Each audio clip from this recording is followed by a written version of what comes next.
ये कहानी मुंशी प्रेमचंद जी की कलम से निकली है, जो आम जिंदगी की सच्चाइयों को बड़े ही सादे शब्दों में छू लेती है। आज की ये प्रस्तुति अच्छी नींद के लिए कहानियां श्रृंखला का हिस्सा है, जहां हर कहानी आपको सुकून देती है और मन को धीरे धीरे नींद की गोद में ले जाती है। आज की इन दो कहानियों में है अनाथ लड़की, जो करुणा और जीवन संघर्ष की मार्मिक झलक दिखाती है, और मिलाप, जो बिछड़ने और मिलने की भावनाओं से भरी हुई है। बारिश की हल्की हल्की ध्वनि के साथ आइए सुनते हैं ये दो सुंदर कहानियां, जो दिल को छू जाएंगी और आत्मा को शांति देंगी। अनाथ लड़की। सेठ पुरुषोत्तम दास पूना की सरस्वती पाठशाला का मुआयना करने के बाद बाहर निकले तो एक लड़की ने दौड़कर उनका दामन पकड़ लिया। सेठ जी रुक गए और मोहब्बत से उसकी तरफ देखकर पूछा, क्या नाम है? रोहिणी। सेठ जी ने उसे गोद में उठा लिया और बोले, तुम्हें कुछ इनाम मिला? तुम चले जाते हो, मुझे रोना आता है, मुझे भी साथ लेते चलो। मुझे बड़ी दूर जाना है, तुम कैसे चलोगी? जहां तुम जाओगे वहीं मैं भी चलूंगी, मैं तुम्हारी बेटी हूंगी। मदरसे के अफसर ने आगे बढ़कर कहा, इसका बाप साल भर हुआ नहीं रहा, माँ कपड़े सीती है, बड़ी मुश्किल से गुजर होती है। सेठ जी के स्वभाव में करुणा बहुत थी। ये सुनकर उनकी आंखें भर आईं।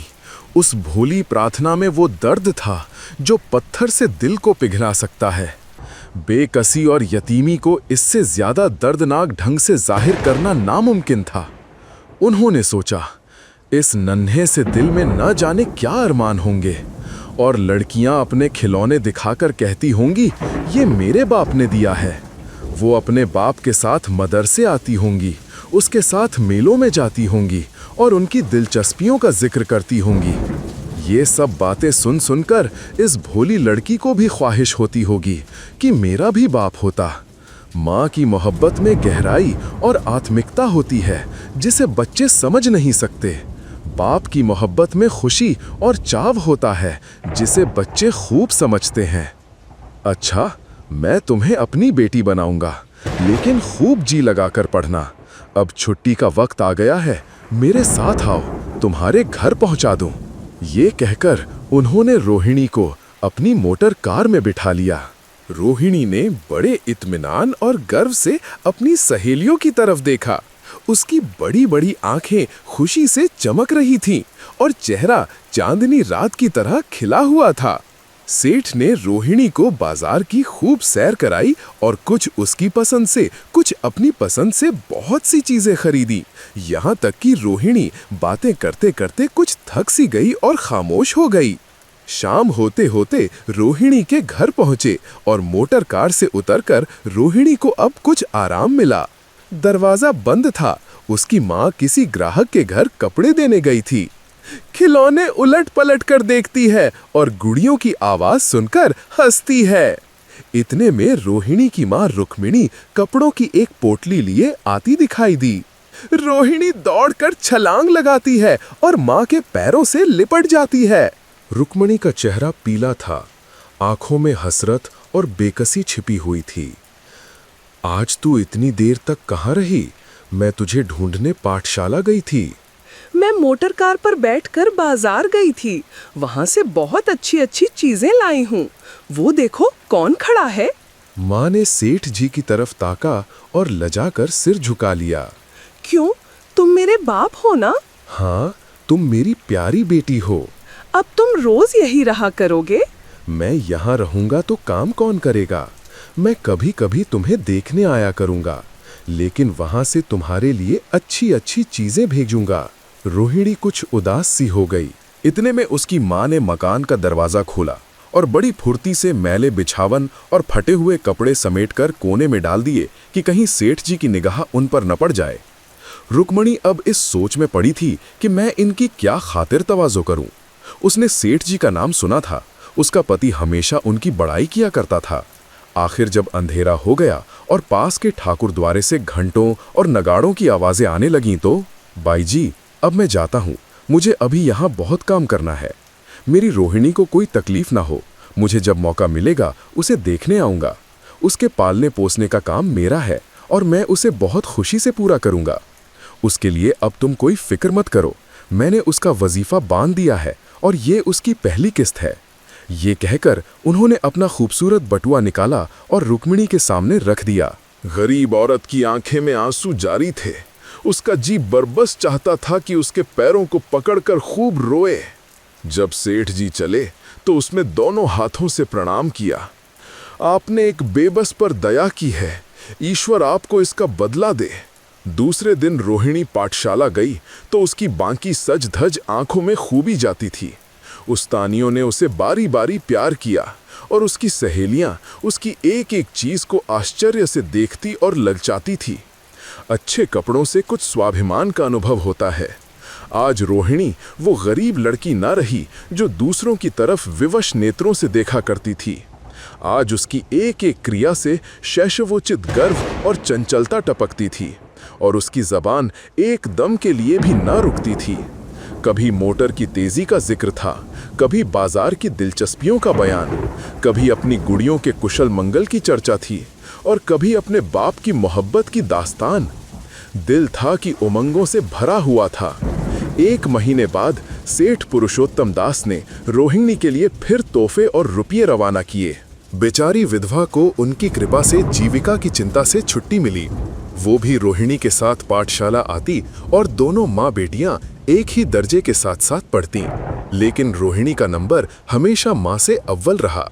सेठ जी जब पूना की तरफ से निकलते तो रोहिणी को देखने जरूर आते और उनका आगमन उसकी प्रसन्नता और मनोरंजन के लिए महीनों का सामान इकट्ठा कर देता।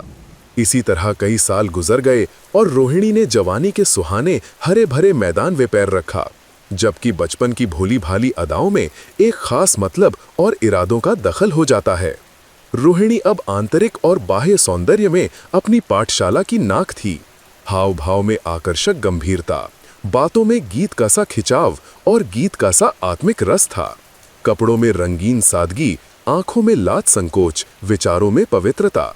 जवानी थी मगर घमंड और बनावट और चंचलता से मुक्त। उसमें एक एकाग्रता थी, ऊंचे इरादों से पैदा होती है। स्त्रियोचित उत्कर्ष की मंजिलें वो धीरे धीरे तय करती चली जाती थीं। सेठ जी के बड़े बेटे नरोत्तम दास कई साल तक अमेरिका और जर्मनी की यूनिवर्सिटियों की खाक छानने के बाद इंजीनियरिंग विभाग में कमाल हासिल करके वापस आए थे। अमेरिका के सबसे प्रतिष्ठित कॉलेज में उन्होंने सम्मान का पद प्राप्त किया था। अमेरिका के अखबार एक हिंदुस्तानी नौजवान की इस शानदार कामयाबी पर चकित थे। उन्हीं का स्वागत करने के लिए बंबई में एक बड़ा जलसा किया गया था। इस उत्सव में शरीक होने के लिए लोग दूर दूर से आए थे। सरस्वती पाठशाला को भी निमंत्रण मिला और रोहिणी को सेठानी जी ने विशेष रूप से आमंत्रित किया। रोहिणी गाड़ी से उतरते ही पैरों पर झुकती है तो सेठानी कौशल्या देवी उसे छाती से लगाकर कहती हैं, बेटी, तुम तो मेरी अपनी जैसी हो। वह उसे बार बार देखती थीं और आंखों से गर्व और प्रेम टपक पड़ता था। इस जलसे के लिए ठीक समुंदर के किनारे एक हरे भरे सुहाने मैदान में एक लंबा चौड़ा शामियाना लगाया गया था। एक तरफ आदमियों का समुंदर उमड़ा हुआ था, दूसरी तरफ समुद्र की लहरें उमड़ रही थीं। गोया वो भी इस खुशी में शरीक थीं।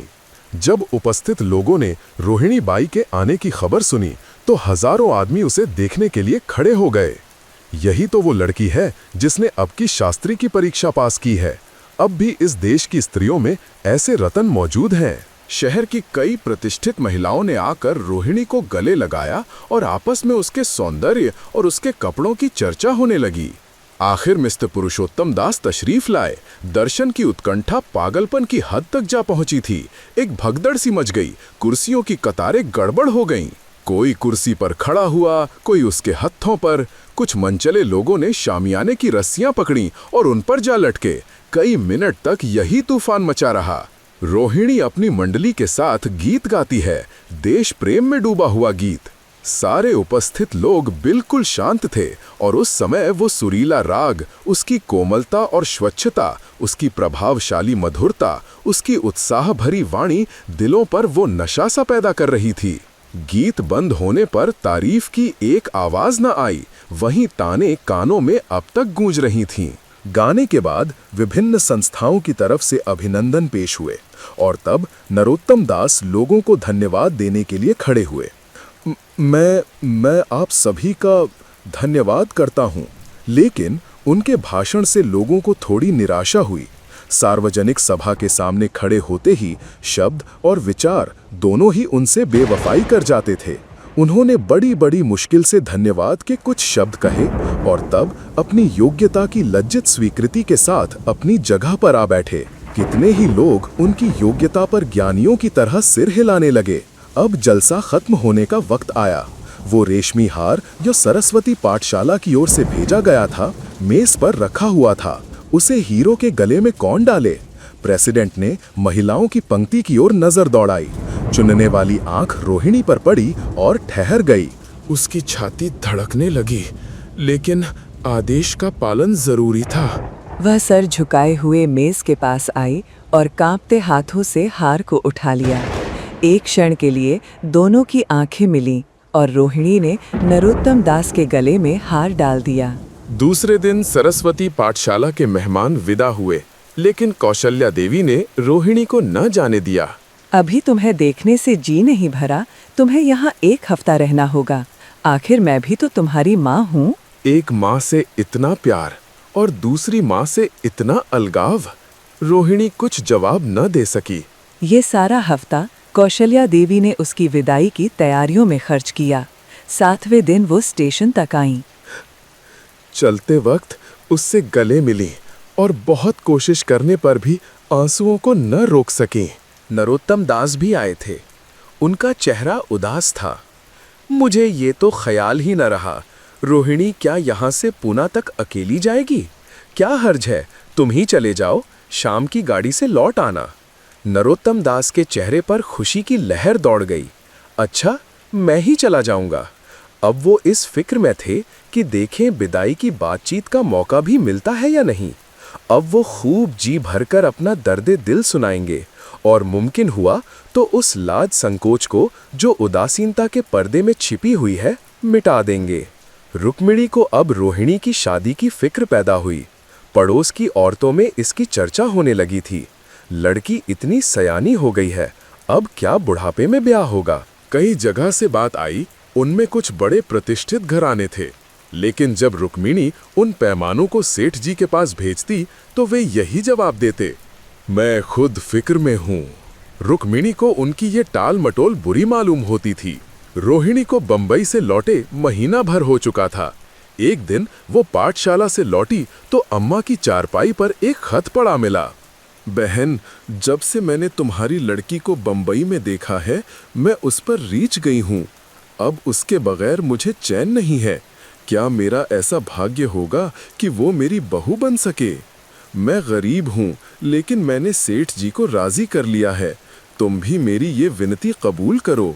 मैं तुम्हारी लड़की को चाहे फूलों की सेज पर न सुला सकूं, लेकिन इस घर का एक एक आदमी उसे आंखों की पुतली बनाकर रखेगा। अब रहा लड़का, माँ के मुंह से लड़के का बखान कुछ अच्छा नहीं मालूम होता, लेकिन ये कह सकती हूँ कि परमात्मा ने ये जोड़ी अपने हाथों बनाई है। सूरत में, स्वभाव में, विद्या में, हर दृष्टि से वो रोहिणी के योग्य है। तुम जैसे चाहे अपना इत्मीनान कर सकती हो। जवाब जल्द देना, और ज्यादा क्या लिखूं? नीचे थोड़े से शब्दों में सेठ जी ने भी उस पैगाम की सिफारिश की थी। रोहिणी गालों पर हाथ रखकर सोचने लगी। नरोत्तम दास की तस्वीर उसकी आंखों के सामने आ खड़ी हुई। उनकी वो प्रेम की बातें, जिनका सिलसिला बंबई से पूना तक नहीं टूटा था, कानों में गूंजने लगीं। उसने एक ठंडी सांस ली और उदास होकर चारपाई पर लेट गई। सरस्वती पाठशाला में एक बार फिर सजावट और सफाई के दृश्य दिखाई दे रहे हैं। आज रोहिणी की शादी का शुभ दिन था। शाम का वक्त, बसंत का सुहाना मौसम। पाठशाला के दारो दीवार मुस्कुरा रहे थे और हरा भरा बगीचा फूला नहीं समा रहा था। चंद्रमा अपनी बारात लेकर पूरब की तरफ से निकला। उसी वक्त मंगलाचरण का सुहाना राग उस रूपहली चांदनी और हल्के हल्के हवा के झोंकों में लहरें मारने लगा। दूल्हा आया। उसे देखते ही लोग हैरत में आ गए। ये नरोत्तम दास थे। दूल्हा मंडप के नीचे गया। रोहिणी की माँ भावुक रोते हुए, आंखों में आंसू के साथ, सेठ जी, रोहिणी की माँ अपने को रोक न सकी।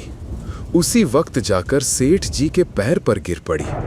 रोहिणी की आंखों से प्रेम और आनंद के आंसू बहने लगे। मंडप के नीचे हवन कुंड बना था। हवन शुरू हुआ, खुशबू की लपेटें हवा में उठीं और सारा मैदान महक गया। लोगों के दिलो दिमाग में ताजगी की उमंग पैदा हुई। फिर संस्कार की बारी आई। दूल्हा और दुल्हन ने आपस में हमदर्दी, जिम्मेदारी और वफादारी के पवित्र शब्द अपनी जबानों से कहे।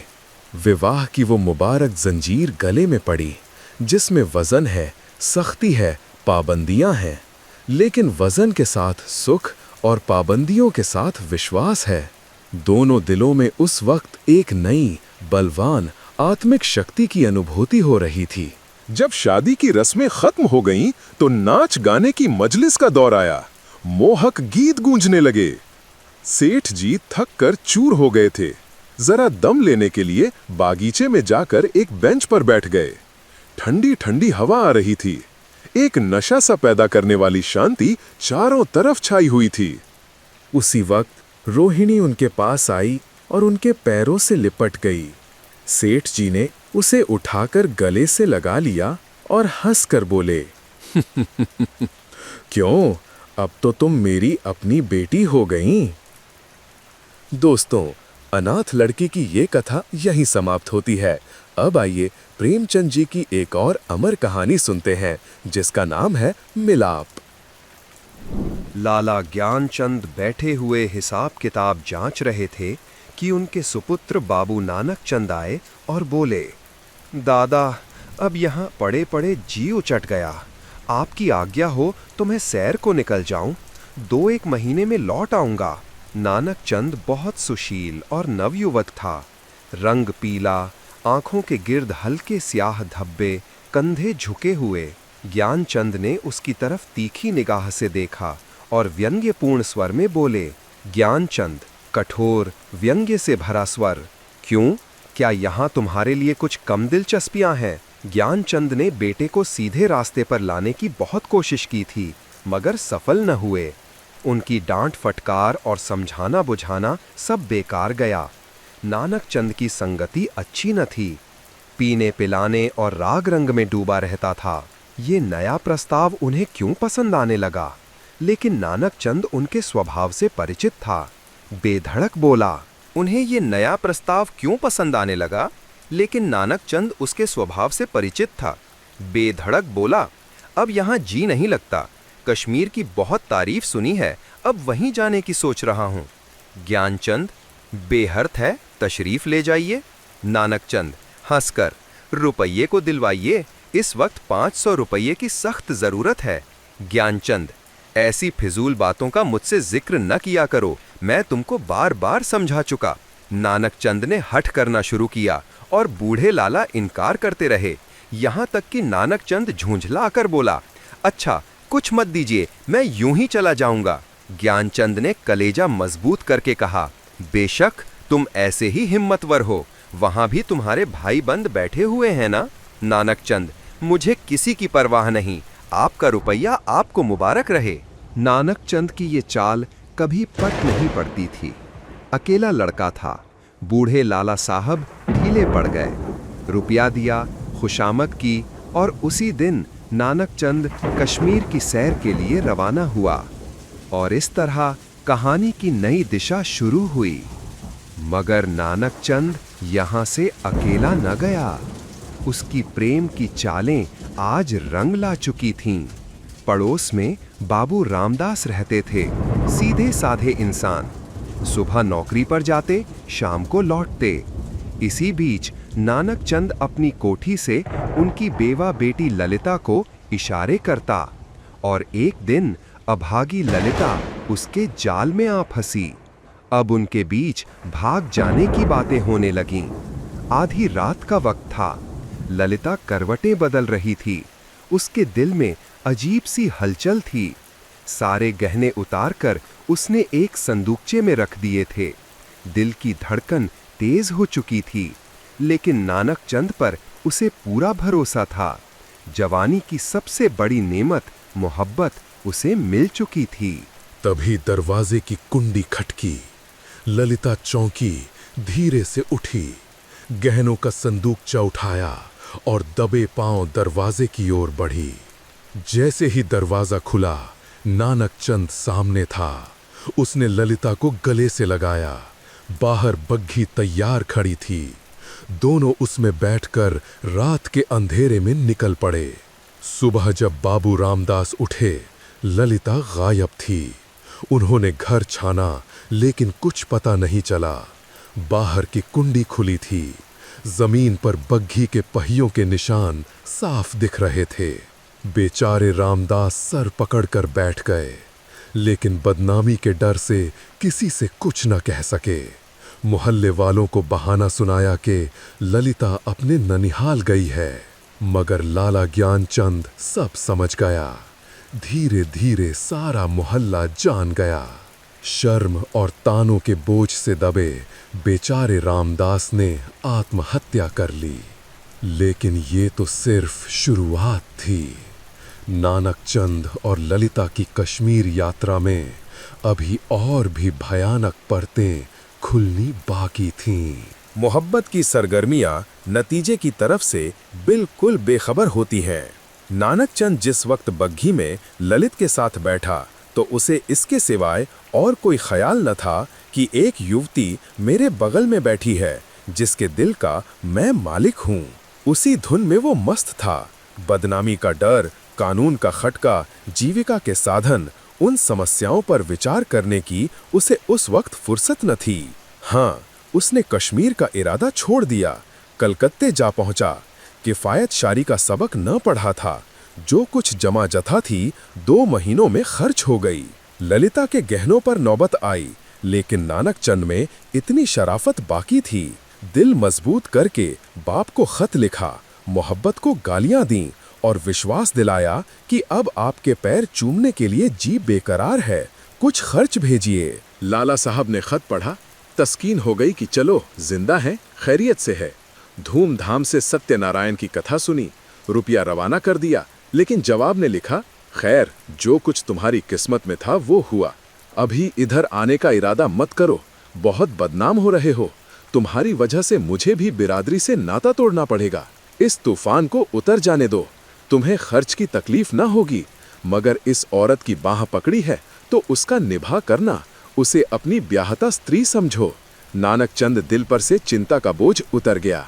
बनारस से माहवार वजीफा मिलने लगा। इधर ललिता की कोशिश ने भी कुछ दिल को खींचा और गौ शराब की लत न टूटी और हफ्ते में 2 दिन जरूर थिएटर देखने जाता तो भी तबीयत में स्थिरता और कुछ संयम आ चला था। इस तरह कलकत्ते में उसने 3 साल काटे। इसी बीच एक प्यारी लड़की के बाप बनने का सौभाग्य हुआ, जिसका नाम उसने कमला रखा। 3रा साल गुजरा था कि नानक चंद के उस शांतिमय जीवन में हलचल पैदा हुई। लाला ज्ञानचंद का 50वां साल था, जो हिंदुस्तानी रईसों की प्राकृतिक आयु है। उनका स्वर्गवास हो गया और ज्यों ही ये खबर नानक चंद को मिली, वो ललिता के पास जाकर चीखे मार मार कर रोने लगा। जिंदगी के नए नए मसले अब उसके सामने आए। इस 3 साल की संभली हुई जिंदगी ने उसके दिल, शोहदेपन और नशेबाजी के ख्याल बहुत कुछ दूर कर दिए थे। उसे अब ये फिक्र सवार हुई कि चलकर बनारस में अपनी जायदाद का कुछ इंतजाम करना चाहिए, वरना सारा कारोबार धूल में मिल जाएगा। लेकिन ललिता को क्या करूं? अगर इसे वहां लिए चलता हूं तो 3 साल की पुरानी घटनाएं ताज़ी हो जाएंगी और फिर एक हलचल पैदा होगी जो मुझे हुक्काम और हम जोहलिया में जलील कर देगी। इसके अलावा उसे अब कानूनी औलाद की जरूरत भी नजर आने लगी। ये हो सकता था कि वो ललिता को अपनी ब्याहता स्त्री मशहूर कर देता, लेकिन इस आम ख्याल को दूर करना असंभव था कि उसने उसे भगाया। ललिता से नानक चंद को अब वो मोहब्बत ना थी जिसमें दर्द होता है और बेचैनी होती है। वो अब एक साधारण पति था जो गले में पड़े हुए ढोल को पीटना ही अपना धर्म समझता है, जिसे बीवी की मोहब्बत उसी वक्त याद आती है जब वो बीमार होती है। और इसमें अचरज की कोई बात नहीं है अगर जिंदगी की नई नई उमंगों ने उसे उकसाना शुरू किया। मसूबे पैदा होने लगेंगे जिनका दौलत और बड़े लोगों के मेलजोल से संबंध है। मानव भावनाओं की यही साधारण दशा है। नानक चंद अब मजबूत इरादे के साथ सोचने लगा कि यहाँ से क्यों कर भागूं। अगर लजाजत लेकर जाता हूँ तो 2-4 दिन में सारा पर्दा फाश हो जाएगा। अगर हीला किए जाता हूँ तो आज के तीसरे दिन ललिता बनारस में मेरे सर पर सवार होगी। कोई ऐसी तरकीब निकालूं कि इन संभावनाओं से मुक्ति मिले। सोचते सोचते उसे आखिर एक तदबीर सूझी। वो एक दिन शाम को दरिया की सैर का बहाना करके चला और रात को घर पर ना आया। दूसरे दिन सुबह को एक चौकीदार ललिता के पास आया और उसे थाने में ले गया। ललिता हैरान थी कि क्या माजरा है। दिल में तरह तरह की दुश्चिंताएं पैदा हो रही थी। वहां जाकर जो कैफियत देखी तो दुनिया आंखों में अंधेरी हो गई। नानक चंद के कपड़े खून में तरबतर पड़े थे। उसकी वही सुनहरी घड़ी, वही खूबसूरत छतरी, वही रेशमी साफा सब वहां मौजूद था। जेब में उसके नाम के छपे हुए कार्ड थे। कोई संदेश न रहा कि नानक चंद को किसी ने कत्ल कर डाला। 2-3 हफ्ते तक थाने में तहकीकातें होती रहीं और आखिरकार खूनी का पता चल गया। पुलिस के अफसरों को बड़े बड़े इनाम मिले। इसे जासूसी का एक बड़ा आश्चर्य समझा गया। खूनी ने प्रेम की प्रतिद्वंद्विता के जोश में ये काम किया, मगर इधर तो गरीब बेगुनाह खूनी सूली पर चढ़ा हुआ था और वहां बनारस में नानक चंद की शादी रचाई जा रही थी। लाला नानक चंद की शादी एक रईस घराने में हुई और तब धीरे धीरे फिर वही पुराने उठने बैठने वाले आने शुरू हुए। फिर वही मजलिसें जमी और फिर वही सागर और मीना के दौर चलने लगे। संयम का कमजोर अहाता इन विषय वासना के बंटमारों को न रोक सका। हाँ, अब इस पीने पिलाने में कुछ पर्दा रखा जाता है और ऊपर से थोड़ी सी गंभीरता बनाई जाती है। साल भर इसी बहार में गुजरा। नवेली बहू घर में कुढ़ कुढ़ कर मर गई। तपेदिक ने उसका काम तमाम कर दिया। तब दूसरी शादी हुई, मगर इस स्त्री में नानक चंद की सौंदर्य प्रेमी आंखों के लिए कोई आकर्षण न था। इसका भी वही हाल हुआ। कभी बिना रोए कौर मुंह में नहीं दिया। 3 साल में चल बसी। तब तीसरी शादी हुई। ये औरत बहुत सुंदर थी, अच्छी आभूषणों से सुसज्जित। उसने नानक चंद के दिल में जगह कर ली। एक बच्चा भी पैदा हुआ था और नानक चंद गार्हस्थ्य आनंदों से परिचित होने लगा। दुनिया के नाते रिश्ते अपनी तरफ खींचने लगे, मगर प्लेग के लिए ही सारे मंसूबे धूल में मिल दिए। पति प्राणा स्त्री मरी। 3 बरस का प्यारा लड़का हाथ से गया और दिल पर ऐसा दाग छोड़ गया जिसका कोई मरहम न था। उच्च श्रृंखलता भी चली गई। अय्याशी का भी खत्म हुआ। दिल पर रंजो गम छा गया और तबीयत संसार से विरक्त हो गई। जीवन की दुर्घटनाओं में अक्सर बड़े महत्व के नैतिक पहलू छिपे हुआ करते हैं। इन सराइमों ने नानक चंद के दिल में मरे हुए इंसान को भी जगा दिया।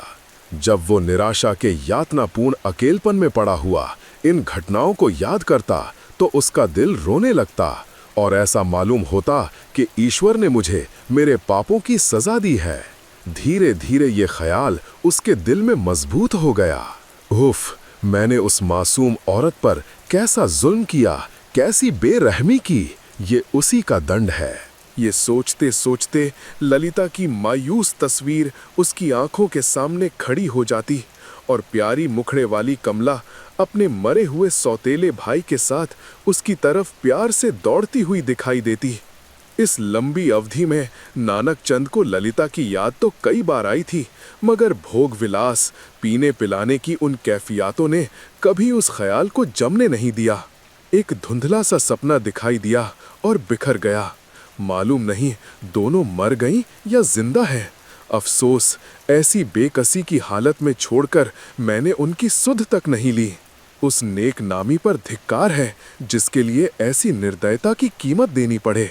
ये ख्याल उसके दिल पर इस बुरी तरह बैठा कि एक रोज वो कलकत्ता के लिए रवाना हो गया। सुबह का वक्त था। वो कलकत्ते पहुंचा और अपने उसी पुराने घर को चला। सारा शहर कुछ हो गया था। बहुत तलाश के बाद उसे अपना पुराना घर नजर आया। उसके दिल में जोर से धड़कन होने लगी और भावनाओं में हलचल पैदा हो गई। उसने एक पड़ोसी से पूछा, इस मकान में कौन रहता है?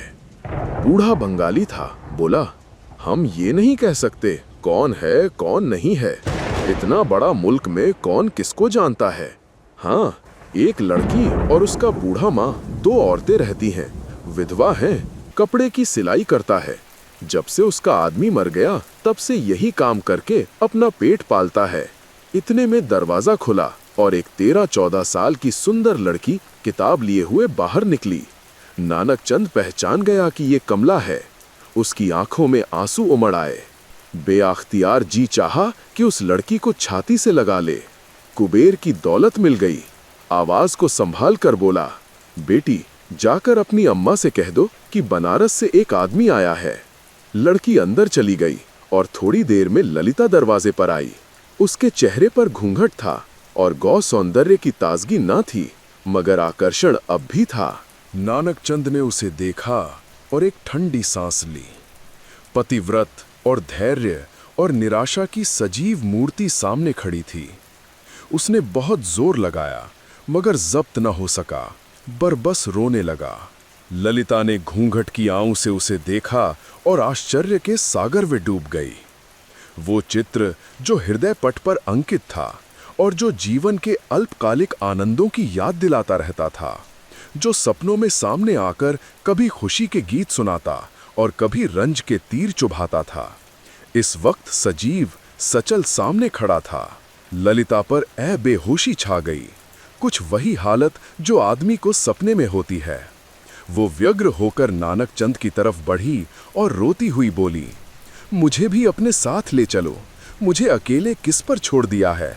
मुझसे अब यहाँ नहीं रहा जाता। ललिता को इस बात की जरा भी चेतना न थी कि वो उस व्यक्ति के सामने खड़ी है जो एक जमाना हुआ मर चुका, वरना शायद वो चीख कर भागती। उस पर एक सपने की सी हालत छाई हुई थी। मगर जब नानक चंद ने उसे सीने से लगाकर कहा, ललिता अब तुमको अकेले न रहना पड़ेगा, तुम्हें इन आंखों की पुतली बनाकर रखूंगा। मैं इसीलिए तुम्हारे पास आया हूं। मैं अब तक नरक में था, अब तुम्हारे साथ स्वर्ग को सुख भोगूंगा। तो ललिता चौंकी और छिटककर अलग हटती हुई बोली, आंखों को तो यकीन आ गया मगर दिल को नहीं आता। ईश्वर करे ये सपना न हो।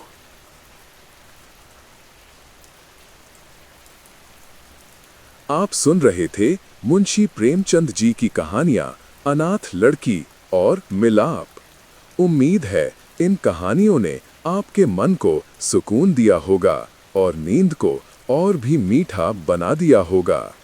अगर आपको ये प्रस्तुति पसंद आई हो तो इसे लाइक, शेयर और सब्सक्राइब जरूर करें, क्योंकि अच्छी नींद के लिए कहानियां में ऐसी ही और भी सुकून भरी कहानियां आपका इंतजार कर रही हैं। अब अपनी आंखें बंद कीजिए, बारिश की रिमझिम सुनिए और खो जाइए नींद और कहानियों की प्यारी दुनिया में।